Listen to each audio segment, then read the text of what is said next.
सुखविंदर सिंह सुक्खू सरकार का पहला बजट आज पेश हो गया है। हालांकि बजट घाटे का है, लेकिन बहुत सारी नई योजनाएं, नए इनिशिएटिव लेने की कोशिश की गई है, ऐसा दावा है मुख्यमंत्री का।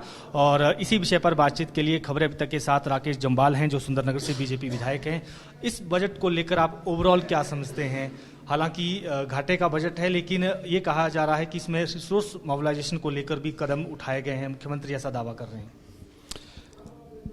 सरकार का पहला बजट और मुख्यमंत्री जी भी पहली बार इस प्रदेश की जिम्मेवारी उन्होंने संभाली है। और जिस प्रकार से वायदे करके कांग्रेस पार्टी सत्ता में आई थी, लोगों को बहुत उम्मीदें थी कि पहले बजट में कम से कम जो 10 गारंटियां कांग्रेस पार्टी ने दी है, उन पर भी बजट में कुछ ना कुछ देखने को मिलेगा।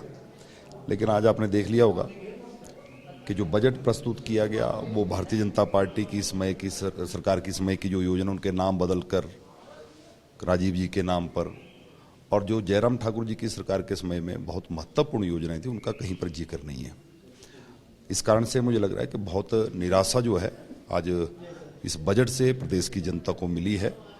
और जैसा मैंने कहा कि प्रमुखता से 10 गारंटियां, जिनमें सबसे पहले तो युवाओं के लिए मैं कहूँगा कि 5 लाख युवाओं को रोजगार देने की बात थी। उन्होंने फिर कहा 1 लाख हर साल देंगे। आज बजट में आपने देख लिया, उसका जिक्र नहीं है।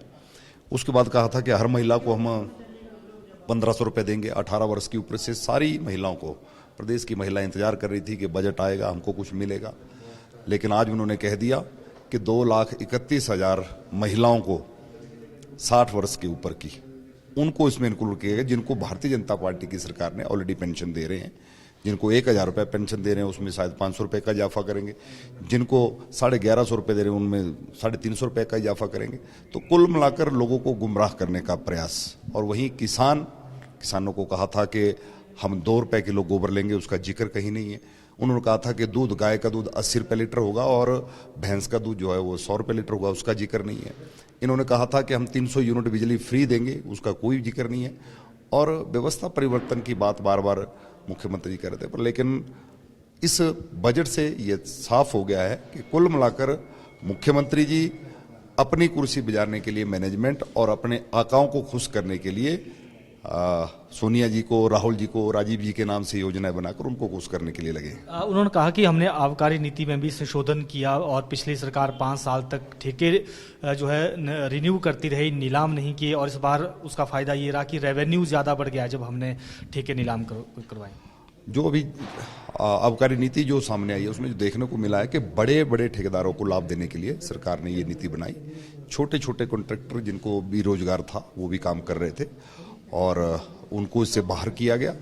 उसके साथ मैं ये कहना चाहूँगा कि जब सारा रेवेन्यू आ जाएगा, उसके बाद पता चल पाएगा कि ये किस प्रकार की इनकी आबकारी नीति थी।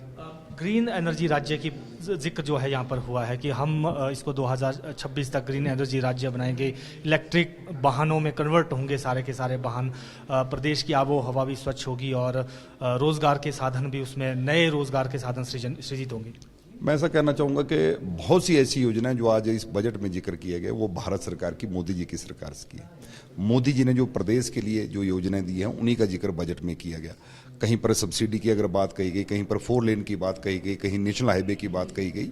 ये सारी योजनाएं भारत सरकार से हिमाचल प्रदेश को मिली है और नया इस बजट में हमको कुछ देखने को नहीं मिला। मैं तो इतना ही कहना चाहूँगा कि प्रदेश की जनता जो है निराश हुई है, हताश हुई है।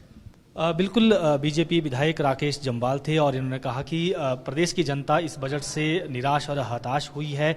जो योजनाएं गिनाई गई हैं वो केंद्र सरकार के बजट से चलनी हैं। वीडियो जर्नलिस्ट अंकुर के साथ प्रदीप ठाकुर, शिमला।